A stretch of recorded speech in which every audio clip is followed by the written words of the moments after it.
Ladies and gentlemen, welcome back to Castle Nathria. Today we're going to be looking at Huntsman Altimor on Heroic difficulty. This was the first day of raiding our kill on him. This fight is way more exciting for Arms Warriors than the previous boss, Shriekwing, was.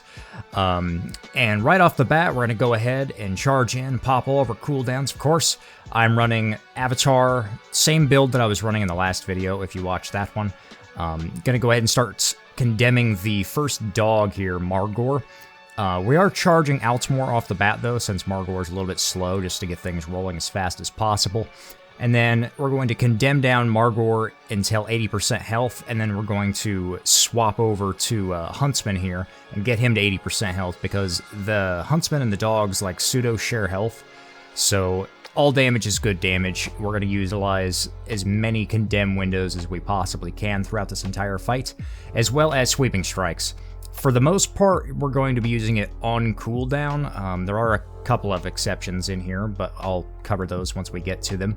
I did want to point out off the rip there, when I'm going in and popping all my cooldowns with Warbreaker, and we're getting as many condemns as we can on Margor until 80%, and then I was going to be using Bladestorm with the tail end of Sweeping Strike still active, because when I killed this, I still was using the Unhinged legendary. I have since received the Signet of Tormented Kings, so, you know, future things will have that in it as well. I'll go over that in detail once we get to it.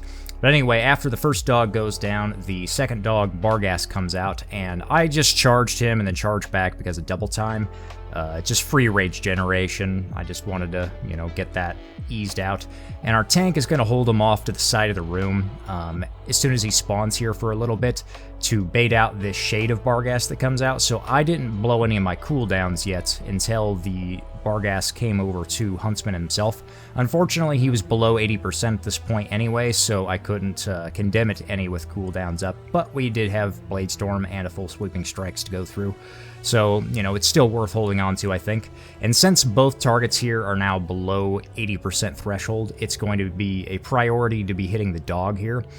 Keeping deep wounds up on both as much as possible, of course, and at this point, it's just going to be using Sweeping Strikes on cooldown for the most part, as long as the dog is next to the target.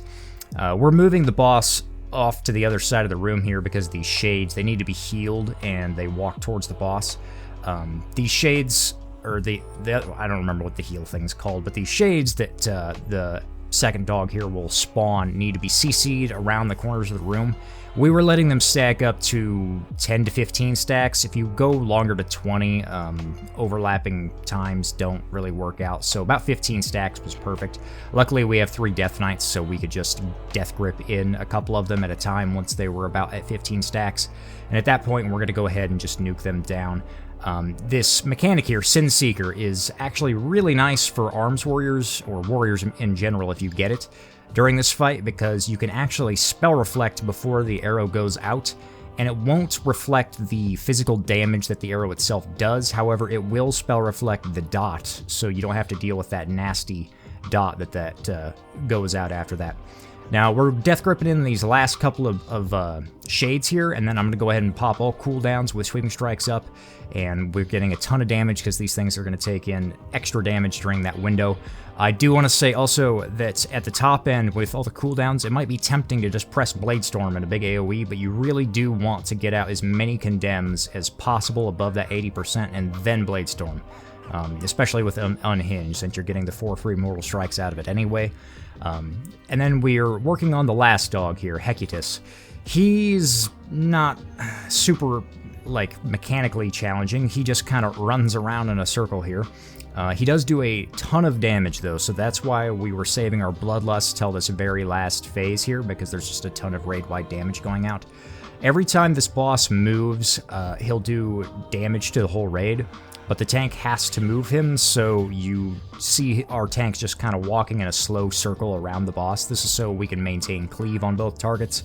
As soon as Huntsman gets down to 35%, I'm going to go ahead and hit him with Executes, or Condemn in this case, with Sweeping Strikes up to get as much damage on Hecutus as possible.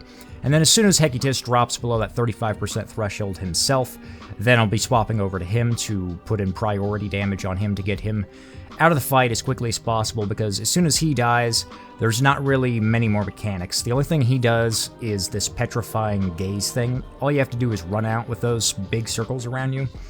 They're going to spawn those kind of void zones you see on the edge of the screen around the room. And after he's gone, all Huntsman really does is Sin Seeker and then the random cone shot that he'll do around him.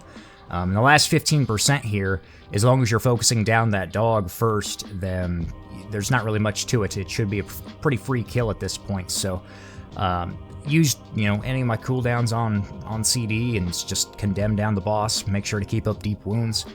And that will be about it for Huntsman Altimor. Yeah, if you guys have any questions, feel free to leave them down below.